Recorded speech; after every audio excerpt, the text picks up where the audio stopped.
നമുക്ക് നമ്പറിട്ട് അവതരിപ്പിച്ച് വെക്കാവുന്ന, അല്ല എണ്ണി പറഞ്ഞ് വിവരിച്ച് തീർത്ത് വിടാവുന്ന ഒരു മേഖലയല്ല ആത്മീയ അനുഭവത്തിന്റെ മേഖല.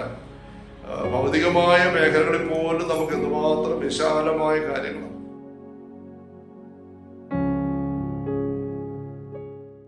ഈശോ മിശിഹായിക്ക് സ്തുതിയായിരിക്കട്ടെ.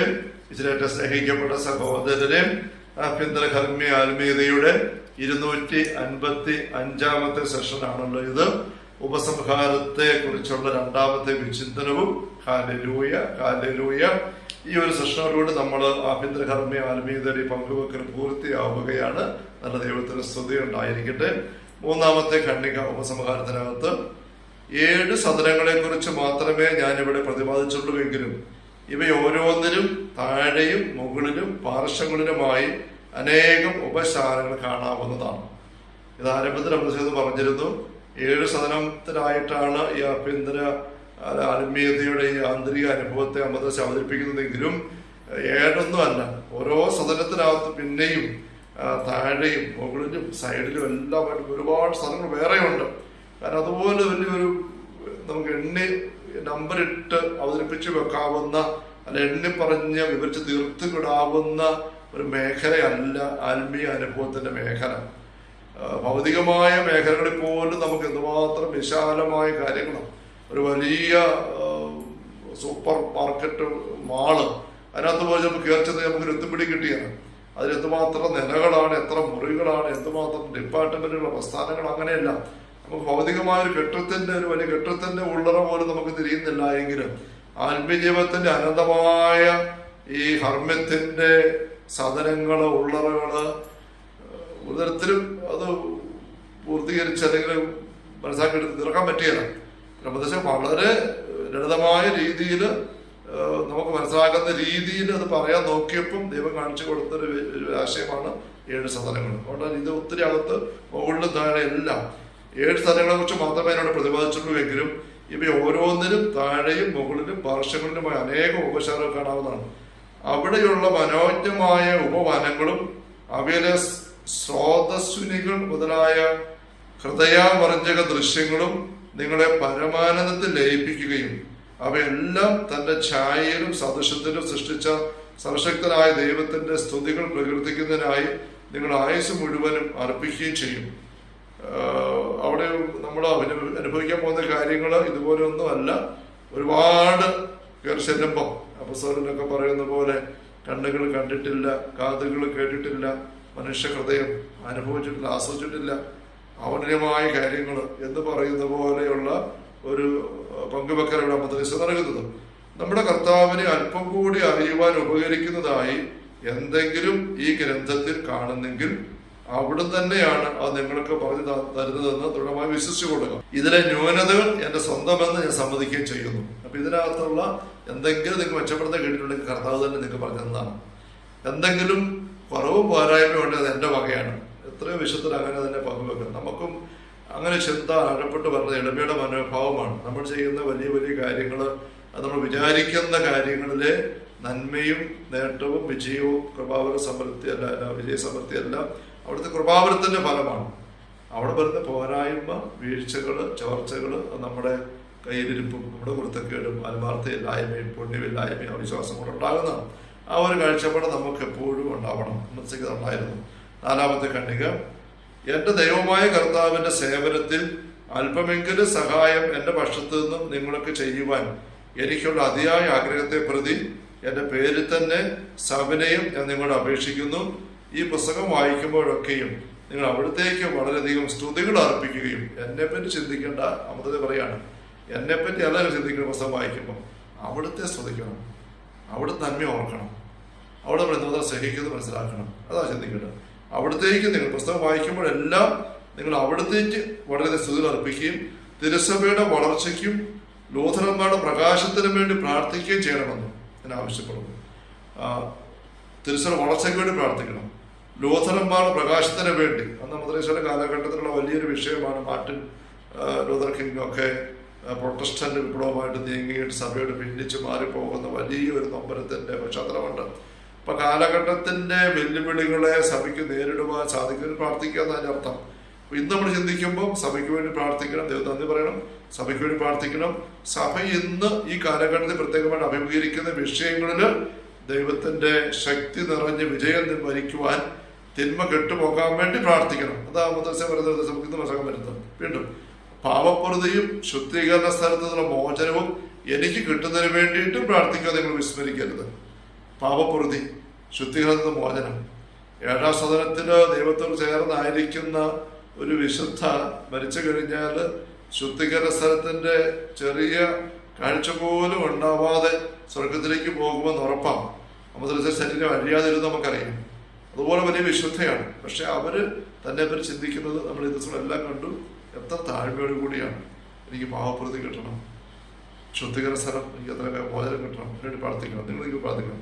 പണ്ഡിതന്മാരുടെ പരിശോധന കഴിഞ്ഞ് ഇത് വെളിച്ചം കാണാനിട വരികയും ഞങ്ങൾക്ക് വായിക്കാൻ കിട്ടുകയും ചെയ്യുമ്പോൾ ദൈവകാരുണ്യത്താൽ ഒരുപക്ഷെ ഞാൻ ആ സ്ഥലത്തായിരിക്കും.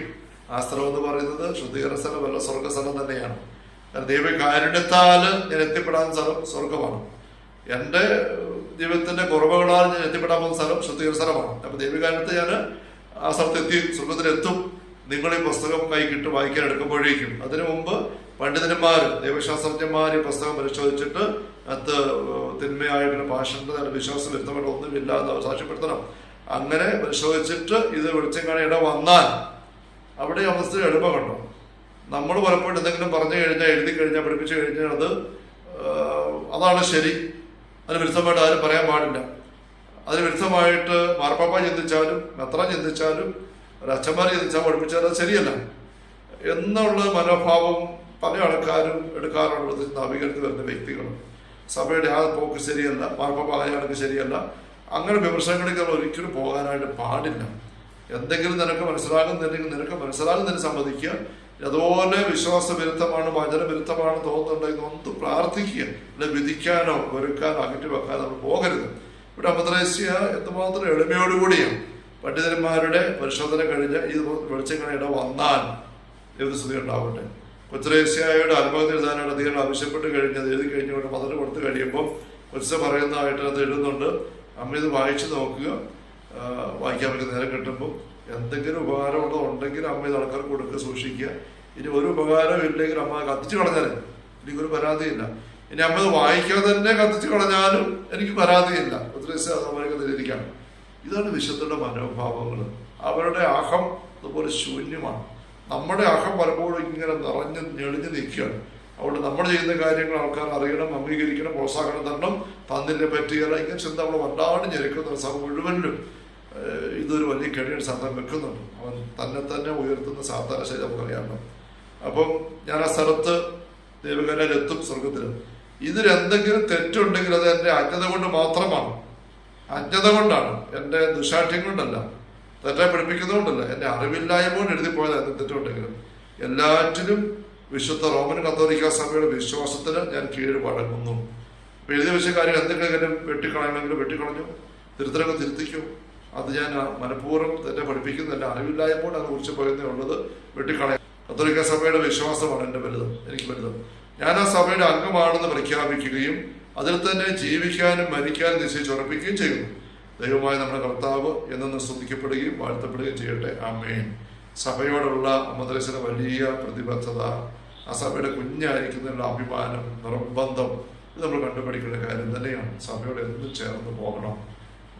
സഭയിൽ കാണുന്ന കുറവുകൾ, പോരായ്മകൾ എന്ന് വിചാരിക്കുന്ന കാര്യങ്ങൾ അകൽച്ചയിലേക്കാണ് നമ്മൾ കൊണ്ടുപോകേണ്ടത്. നൊമ്പരത്തോളം സ്നേഹത്തോടെ സഭയിൽ പ്രാർത്ഥിക്കാനായിട്ടാണ്. ആമേൻ. 5-ാമത്തെ ഖണ്ഡികയില് ആവിലായില് വിശുദ്ധ യോസേപ്പിന്റെ മഠത്തിൽ വെച്ച് 1577 വിശുദ്ധ അന്ത്രയോസിന്റെ തിരുനാളിന്റെ തലേ ദിവസം വൈകുന്നേരം ഈ പുസ്തകം എഴുതി തീർത്തു. സദാകാലവും ജീവിച്ചു വാഴുന്ന ദൈവത്തിന് ഇതിനാൽ സ്തുതി ഉണ്ടാകുമാറാകട്ടെ. ആമേൻ.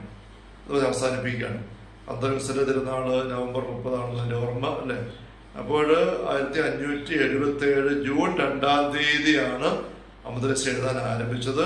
അതേ വർഷം നവംബർ 29 എഴുതി പൂർത്തിയാക്കി. 6 മാസം അമദ്രസ എടുത്ത് പുസ്തകം എഴുതാൻ. അത് എഴുതി പോകുമ്പോൾ ഒരിക്കലും അമദ്രസ തിരിച്ചു വായിച്ചു നോക്കാൻ പറ്റിയിട്ടില്ല. എഴുതി പോയത് മാത്രമേ ഉള്ളൂ. പിന്നെ അതേപടി പ്രസിദ്ധീകരിക്കുകയും ചെയ്തത്. കൊണ്ടിരുന്ന് കഴിഞ്ഞപ്പോൾ കുറച്ച് തിരുത്തൽ വരുത്താനായിട്ട് വായിച്ചു നോക്കിയ ആരോ പരിശ്രമിച്ചു. പക്ഷെ ആ തിരുത്തൽ വരുമ്പോൾ ശരിയാകുകയാണെന്ന് ബോധ്യപ്പെട്ടു. പിന്നെ തിരുത്തലെല്ലാം ഒഴിവാക്കിയിട്ട് അമദ്രസ എഴുതിയവർ തന്നെയാണ് പ്രസിദ്ധീകരിച്ചിരിക്കുന്നത്. നമ്മൾ വായിക്കണം, ഇവിടെ കാണുകയുണ്ടായി. Hallelujah, hallelujah. സ്നേഹമുള്ള സഹോദരങ്ങളെ, ഈ വിചിന്തനത്തിന്റെ സമാപനത്തിൽ നമ്മൾ എത്തിയിരിക്കുകയാണ്. നല്ല ദൈവത്തെ നമുക്ക് നന്ദി അർപ്പിക്കാം. ഇത്ര വലിയൊരു മഹാവിശുദ്ധത്തെ അവിടുന്ന് നമുക്ക് നൽകിയതിന്, ആ വിശുദ്ധയുടെ ആത്മീയ അനുഭവങ്ങൾ ഇങ്ങനെ നമുക്ക് മനസ്സിലാകുന്ന ഭാഷ പങ്കുവെക്കാൻ അവിടുന്ന് അവസരം നൽകിയതിന്, അതിലൂടെ കടന്നു പോകാൻ ഇന്നാൾ നമുക്ക് ദൈവം നൽകിയ ഈ ഒരു കൃപാവരത്തെ അവർ നന്ദി പറയാം. ഞാൻ ആരംഭത്തിൽ പറയുകയുണ്ടായ മറ്റൊരു ഉദാഹരണം കൂടെ ധ്യാനിക്കാനായിട്ട് പോകുന്ന ഒരു വ്യക്തിയുടെ അനുഭവം നമുക്കൊരു ഏഴായിട്ട് തിരിച്ചുകൊണ്ട് കാണാമെന്ന് പറഞ്ഞ് അശുദ്ധമലർത്തി കൊണ്ടുവന്നിരുന്നു. വീട്ടിൽ നിന്ന് ധ്യാനിക്കാൻ പോകാനും തീരുമാനമെടുത്ത് ഇറങ്ങുന്ന ഒന്നാം സദനം, യാത്ര ചെയ്ത് ധ്യാനത്തിന്റെ സ്ഥലത്തേക്ക് എത്തുന്ന രണ്ടാം സദനം, അവിടെ എത്തിയിട്ട് വണ്ടിയിൽ നിന്ന് ഇറങ്ങി കയറി ചെല്ലുന്നു മൂന്നാം സദനം. അങ്ങനെ 3 സ്ഥലങ്ങൾ. ഒരു 4ാമത്തെ രജിസ്ട്രേഷൻ നടത്തിയിട്ട് ധ്യാനകേന്ദ്രത്തിനകത്താകുന്നു. പുറത്തെല്ലാം മാറ്റി വെച്ചിട്ട് അകത്താകുന്ന ഫോണൊക്കെ ഏൽപ്പിച്ച് കൊടുത്ത് മറ്റു ബന്ധങ്ങൾ ആൾക്കാരെ പറഞ്ഞു വിട്ട് അകത്തേക്ക് കയറുന്നത് 4ാമത്തെ സദനം. പിന്നെ അകത്ത് ചെന്ന് കയറി കഴിഞ്ഞ ടോക്കുകളും പ്രാർത്ഥനയും പാട്ടും ഒക്കെ ആരംഭിച്ച് ആ ഒരു അന്തരീക്ഷത്തിൽ കയറി വരുന്ന ഒരു അനുഭവമാണ്. അവിടെ നിയന്ത്രണം പിന്നെ ഈ വ്യക്തിക്കല്ല, ആ ശുശ്രൂഷ കേന്ദ്രത്തിൽ നിന്ന് ഇങ്ങോട്ട് നൽകപ്പെടുന്ന കാര്യങ്ങളിലേക്ക് വ്യക്തി കൊടുക്കുകയാണ്. ടൈം ടേബിള്, കേൾക്കുന്ന ടോക്കുകൾ, പാടുന്ന പാട്ടുകൾ, പ്രാർത്ഥന എല്ലാം അവിടുന്ന് കിട്ടുന്നതാണ്. അപ്പൊ ഇതുവരെ 4 സദനം വരെ അവിടെ സ്വന്തം പരിശ്രമമായിരുന്നു. ഇനിയുള്ളത് ആ ധ്യാനകത്ത് ഇങ്ങോട്ട് കിട്ടുന്നതാണ്. അതാണ് നമ്മൾ പറഞ്ഞ അസറ്റിക്കൽ ഭാഗവും മിസ്റ്റിക്കൽ ഭാഗവും. ഇവിടെ ദൈവം നമ്മളെ നയിച്ചുകൊണ്ട് പോകുന്ന മിസ്റ്റിക്കൽ അനുഭവത്തിലേക്ക് വരുന്ന പോലെയാണ്. ധ്യാനകത്തിൽ വന്ന് കയറിയിട്ട് പിന്നെ അവിടെ കിട്ടുന്ന കാര്യങ്ങളൊക്കെ വിട്ടുകൊടുക്കുക എന്നുള്ളതാണ്. അന്യസദനത്തിലേക്ക് വരുമ്പോൾ അവിടെ നമുക്ക് നൽകപ്പെടുന്നതായ ശുശ്രൂഷകളിലൂടെ വചനത്തിന്റെ രുചിയും പ്രാർത്ഥനയുടെ മാധുര്യവും ദൈവത്തിന്റെ നന്മയെല്ലാം കിട്ടാൻ തുടങ്ങുന്നു. അതൊരു കല്യാണാലോചന എടുക്കുന്ന പോലെയാണ് മദ്രസ പറയുകയാണ്. ദൈവത്തിന്റെ മാധുര്യം അനുഭവിക്കാൻ തുടങ്ങുകയാണ്, ആഗ്രഹം വരികയാണ്. ഈ ദൈവം ഒന്നാകണം എന്നൊരു ചിന്ത. കല്യാണാലോചനയിൽ ഈ വിവാഹത്തിലേക്ക് പ്രവേശിക്കണം, ഈ ചെറുക്കനെ അല്ലെങ്കിൽ പെണ്ണിനെ സ്വീകരിക്കണം എന്നുള്ള ചിന്തയിലേക്ക് ഒരു വിവാഹം ഉറപ്പിക്കൽ പോലെ, നിശ്ചയം പോലെ, കാണുന്ന പോലെയൊക്കെയുള്ള അനുഭവമാണ്. 6ാം സദനത്തിന്റെ വിവാഹ നിശ്ചയം മദ്രസ പറഞ്ഞത് ബിട്രോത്തൽ, വിവാഹ വാഗ്ദാനം കൊടുക്കുകയാണ്. ധ്യാനത്തിലേക്ക് വരുന്ന വ്യക്തി കുമ്പസാരം ഒക്കെ നടത്തുന്നു. കിട്ടിയ അതിന്റെ വ്യക്തതയിൽ ക്ഷമിച്ച് ശുശ്രൂഷ അനുജൻ ശുശ്രൂഷയ്ക്ക് വ്യാപരിക്കുന്നു. അപ്പോഴേക്കും തടസ്സങ്ങളൊക്കെ മാറി ദൈവാനുഭവത്തിന്റെ നേർക്കാഴ്ചകളിലേക്ക് വരുന്നു. അപ്പോഴേക്കും ഒരു വലിയ കത്തല് മനസ്സിൽ വരികയാണ്. എങ്ങനെയും തമ്പുരാനെ കൊണ്ട്, ദൈവത്തിന്റെ ആത്മാവിനെ കൊണ്ട് നിറയണം, പരിശുദ്ധാത്മാവിന്റെ അഭിഷേകത്തിൽ ജ്വലിക്കണം, എനിക്ക് വേറെ ഒന്നും വേണ്ട, എൻ്റെ ജീവിതത്തിലെ ഏറ്റവും പ്രധാനപ്പെട്ട കാര്യം ഇത് തന്നെയാണ്, എനിക്ക് തമ്പുരാനായിട്ട് മാത്രം ജീവിക്കണം. അങ്ങനെയുള്ള ഒരു വലിയ ആഗ്രഹത്തിലേക്ക് ധ്യാനത്തിന്റെ ഒരു ലാസ്റ്റ് ബട്ട് വൺ സ്റ്റേജിൽ ഒരു വ്യക്തി കടന്നു വരികയാണ്. ഇനിയും അവശേഷിക്കുന്ന ഒരു അഭിഷേക പ്രാർത്ഥനയാണ്. അവസാന ദിവസത്തേക്ക് വരികയാണ്. അപ്പോഴേക്കും ആഗ്രഹം കൊണ്ട് നിറയുകയാണ്, എന്ത് ത്യാഗപ്പെടുത്തി എങ്ങനെയും. അപ്പം ഉറപ്പിച്ചു. അതാണ് വിവാഹ വാഗ്ദാനം, ബിട്രോതൽ നടത്തിക്കഴിഞ്ഞു. ഇനി സ്വന്തമാക്കണം, ഇതിന് സ്വന്തമാക്കാൻ ആഗ്രഹമാണ്. 7ാം സദനത്തിൽ സ്വന്തമാകലാണ്. അവസാനത്തെ ധ്യാനത്തിന്റെ അവസാനത്തിലെ കൈവപ്പ് അഭിഷേക പ്രാർത്ഥന ആരാധനയിൽ ലയിച്ച് സ്തുതിച്ച് പാടി പ്രാർത്ഥിച്ച് അഭിഷേകത്തിന് കൈവപ്പ് പ്രാർത്ഥന എടുത്തു കഴിയുമ്പോഴത്തേക്കും കത്തി ജ്വലിച്ച്, ചിലപ്പോൾ കരടടിക്കുന്ന പോലെ, ചിലപ്പോൾ കത്തി ജ്വലിക്കുന്ന പോലെ, ഉരുണ്ട് പറഞ്ഞ് വീഴുന്ന പോലെ, അങ്ങനെ പൂർണ്ണമായിട്ട് ദൈവത്തിൻ്റെതായിട്ട് ആത്മാവിൽ നിറഞ്ഞ് മാറുന്നൊരു അനുഭവം കിട്ടുന്നു അഭിഷേക പ്രാർത്ഥനയിൽ ലയിച്ചങ്ങനെ. അതാണ് 7ാം സദനം ദൈവം ഒന്നു ചേർന്ന അനുഭവം. Hallelujah, hallelujah. അപ്പൊ ആ ഉദാഹരണം നമ്മൾ കണ്ടുവന്ന് ഇവിടെ നമുക്ക് ഈ രീതിയിൽ ഒന്ന് ഓർത്തു വെക്കുക. നമുക്ക് സഹായിക്കുമെങ്കിൽ അങ്ങനെ. ഹല്ലേലൂയ. നമ്മൾ ഇവിടെ മനസ്സിൽ പങ്കുവെക്കുന്ന മുഴുവനും ആത്മീയ ജീവിതം ദൈവങ്ങളുടെ ഐക്യത്തിന്റെ അനുഭവമാണ്. ആന്തരിക ജീവിതം ഐക്യത്തിലേക്ക് കയറി വരുന്നതോറും നമ്മുടെ ഇല്ലായ്മ അറിയും, ദൈവത്തിന്റെ നിറവ് വലിപ്പം അറിയും. അതോടൊപ്പം നമ്മൾ എല്ലാവർക്കുമായിട്ട് നമ്മെ തന്നെ കൊടുക്കുകയും ചെയ്യും. ഭർത്തായം അറിയൂ, ഒരുമിച്ച് നീങ്ങണം. ആത്മീയത ജീവിതത്തിന്റെ ഒളിച്ചോട്ടമാണെന്നും മറ്റവരെ ഉപേക്ഷിക്കലാണെന്നും ഒക്കെയുള്ള ചില ആക്ഷേപം ചിലപ്പോൾ ഉണ്ട്. പ്രാർത്ഥനയിൽ പോകുന്ന വ്യക്തി വീട്ടിലെ ഉത്തരവാദിത്തം ചെയ്യുന്നില്ല, കുടുംബത്തിന്റെ ചുമതല നിർവഹിക്കുന്നില്ല, ദാമ്പത്യ കടമകൾ പോലും, ദാമ്പത്യ ധർമ്മങ്ങൾ പോലും അനുഷ്ഠിക്കുന്നതിൽ, അതിൽ വ്യാപരിക്കുന്നതിൽ പങ്കാളിയോടുള്ള സ്നേഹം, പങ്കുവെക്കലുകൾ, ശരീരമേഖലയിൽ പോലും ഒക്കെ ചിലപ്പം ഈ ആത്മീയതയിൽ വരുന്ന വ്യക്തികൾ വളരെ വിമുഖത എടുത്തു പോകുന്നതായിട്ട് കാണാൻ പറ്റും. അതൊരിക്കലും അങ്ങനെ പാടില്ല. സ്നേഹത്തിന്റെ കത്തിലേക്ക് വരുന്ന വ്യക്തികൾ ഭാര്യ എന്ന രീതിയിൽ, ഭർത്താവ് എന്ന രീതിയിൽ ഉള്ള ആ ദാമ്പത്യത്തിന്റെ ചുമതലകളിലേക്ക് ഇരട്ടി സ്നേഹത്തോടെ സ്വയം വിസ്മൃതിയോടെ ഇറങ്ങാനാണ് പറയുന്നത്. ഈ വശം നമ്മൾ ഓർമ്മിക്കണം. അതുകൊണ്ട് ആത്മീയതയിൽ ആഴപ്പെടുക എന്ന് വെച്ചാൽ കുടുംബജീവിതത്തിൻ്റെയോ സമൂഹ ജീവിതത്തിൻ്റെയോ ലോക ജീവിതത്തിൻ്റെയോ ഉത്തരവാദിത്ത അധ്വാന മേഖലകളുടെ ഏതെങ്കിലും ചുമതലകളിൽ നിന്ന് ഒഴിഞ്ഞു മാറി തനിച്ചു പോയിരിക്കുന്ന പ്രക്രിയ അല്ല എന്ന് അമൃതേശ്വരം ഭംഗിയായിട്ട് പറഞ്ഞിരിക്കുകയാണ്. മറിച്ച് അവയിലേക്കെല്ലാം വലിയ ഉള്ളിൻ്റെ ക്വാളിറ്റിയോടുകൂടെ ദൈവസേനത്തിന്റെ കത്തനോട് ഇറങ്ങിച്ചെല്ലുന്ന അനുഭവമാണ്. ഈശോയ്ക്ക് നോക്കുമ്പോൾ അങ്ങനെ തന്നെയല്ലേ? ഈശോ തന്റെ ജീവിതം മുഴുവനും ശുശ്രൂഷ ചെലവഴിക്കുന്നത് ആൾക്കാരുടെ കൂടെയാണ്. ഒരു പൊത്തിപ്പോയി, വനത്തിപ്പോയി, മരുഭൂമി പോയി, ഗുഹയിൽ പോയി, എല്ലാവരോടും നോ പറഞ്ഞിട്ട് പോയിരിക്കുന്ന ഒരു താപസ്സനായിരുന്നല്ല ഈശോ. നമ്മൾ സഭയിലേക്ക് നോക്കുമ്പോൾ താപസ്സനെ കാണുന്ന അന്തോനീസ്, ഇതൊരു അന്തോനീസും വലിയ വിശുദ്ധരൊക്കെ നാട് വിട്ട്, ലോകം വിട്ട്, ജോലി വിട്ട് തപസ്സിന്റെയും പ്രായശ്ചിത്തിന്റെയും വനാന്തരങ്ങളിലേക്ക്, മരുഭൂമിയിലേക്ക്, ഗുഹകളിലേക്ക് മാറിപ്പോകുന്ന ഒത്തിരി പേരുണ്ട്. പക്ഷെ അങ്ങനെ പോയവർ അവിടെ കൊണ്ട് തീരുകയല്ല. അവർ ഒരു സ്റ്റേജ് കഴിഞ്ഞപ്പോൾ തിരിച്ചിറങ്ങി വരികയാണ്. വെരട്ട് പിതാവും അതിന് 3 വർഷം ഗുഹയിൽ പോയിരുന്നു, പിന്നെ ഇറങ്ങി വന്നു. ഈജിപ്തിലെ അന്തോനി സന്യാസത്തിന്റെ വലിയൊരു ആരംഭ വ്യക്തിയാണല്ലോ. മരുഭൂമി താമസിച്ചു. പക്ഷെ പിന്നെ ഇറങ്ങി വന്നിട്ട് ആൾക്കാരെ കൂടെ ജീവിക്കുകയാണ്, അനേകരെ സഹായിച്ചു ജീവിക്കുകയാണ്. തൂണിന്റെ മുകളിൽ തപസ് ചെയ്ത വലിയ വിശുദ്ധർ സെമിയൻ, സൈമൺ സ്റ്റൈലക്, അദ്ദേഹത്തെ പറ്റി പോലും നമ്മൾ വായിക്കുന്നത്, അദ്ദേഹം എല്ലാം വിട്ട് തൂണിന്റെ മുകളിൽ കയറി 50 അടി മീറ്റർ മുകളിൽ തൂണിന് മുകളിൽ വസിച്ചു. പക്ഷെ അവിടെ അദ്ദേഹം ഒളിച്ചിരിക്കുകയല്ല. അവിടെ നിന്ന് അദ്ദേഹം ആൾക്കാർക്ക് ഉപദേശം കൊടുത്തിരുന്നു, ആൾക്കാരെ സ്വീകരിച്ചിരുന്നു, താഴെ ഇറങ്ങി വന്നിരുന്നു. അങ്ങനെയാണ് നീങ്ങുന്നത്. അപ്പൊ നമ്മുടെ ആത്മീയ അന്വേഷണങ്ങൾ ഒരു വശം ദൈവത്തോടുള്ള ആഴമായ അടുപ്പത്തിലൂടെ കൊണ്ടുപോകണം, അതിനൊപ്പം തന്നെ ആളുകളിലേക്ക് നമ്മളെ ഇറക്കിക്കൊണ്ടുവരികയും ചെയ്യണം. ഈശോ എല്ലാവർക്കുമായിട്ട് ബലിയായിട്ട് മാറി. അതേസമയം 40 ദിവസം മരുഭൂമിയിൽ നിരന്തരം ഈ ഈശോയുടെ പരസ്യ ശുശ്രൂഷകളെ പോലെ ഈശോ വലിയ ആത്മീയ ഐക്യം പിതാവായിട്ട് അനുഭവിച്ചിരുന്നു. മണിക്കൂറുകൾ മലമ്പോൾ തനിച്ചിരുന്നിരുന്നു. അതൊരു വശത്ത് പോകുമ്പോൾ തന്നെ ഈശോയുടെ 7ാം സദന അനുഭവം. അതിനൊപ്പം തന്നെ ഈശോ ആൾക്കാരിലേക്ക് മുഴുവനായിട്ട് ഇറങ്ങി സ്വയം കൊടുക്കുകയും ചെയ്തിരുന്നു. ഇതാണ് ആത്മജീവിതത്തിന്റെ ക്രൈസ്തവ ഭാഷ്യം, ക്രൈസ്തവ ചിത്രം. നമ്മൾ നോക്കലോടെ കുറച്ച് കാണിച്ച് തന്നിരിക്കുകയാണ്. Hallelujah, hallelujah, hallelujah.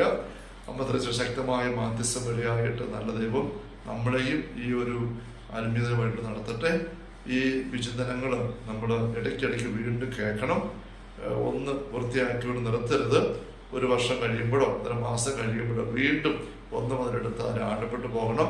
നമ്മുടെ ജീവിതത്തിന്റെ വർഷങ്ങൾ തീരുന്നതിന് മുമ്പ് വീണ്ടും വീണ്ടും അതിലൂടെ കയറി ഇറങ്ങി നമ്മൾ പോകേണ്ട വഴിക്ക് തന്നെയാണ് പോകുന്നത്, വഴിതെറ്റി പോകുന്നില്ലെന്ന് ഉറപ്പാക്കാൻ നമുക്ക് സാധിക്കട്ടെ. Hallelujah, hallelujah. കർത്താവേ, ഈശോയുടെ സമൃദ്ധമായ കൃപയും അനുഗ്രഹങ്ങളും പിതാവായ ദൈവത്തിന്റെ അവർണ്ണനീയമായ സ്നേഹവും വിശുദ്ധാത്മാവായ ദൈവത്തിന്റെ നിരന്തരമായ സാന്നിധ്യ സഹവാസവും സഹായ സംരക്ഷണവും സഹമുള്ള സഹോദരങ്ങളെ വിശുദ്ധ അമ്മ ശക്തമായ മാധ്യസ്ഥം വഴി എല്ലാവരുടെയും കൂടെ ഉണ്ടായിരിക്കട്ടെ, ഇപ്പോഴും എപ്പോഴും എന്നേക്കും. ആമേൻ. ഈശോ മിശിഹായ്ക്ക് സ്തുതിയായിരിക്കും.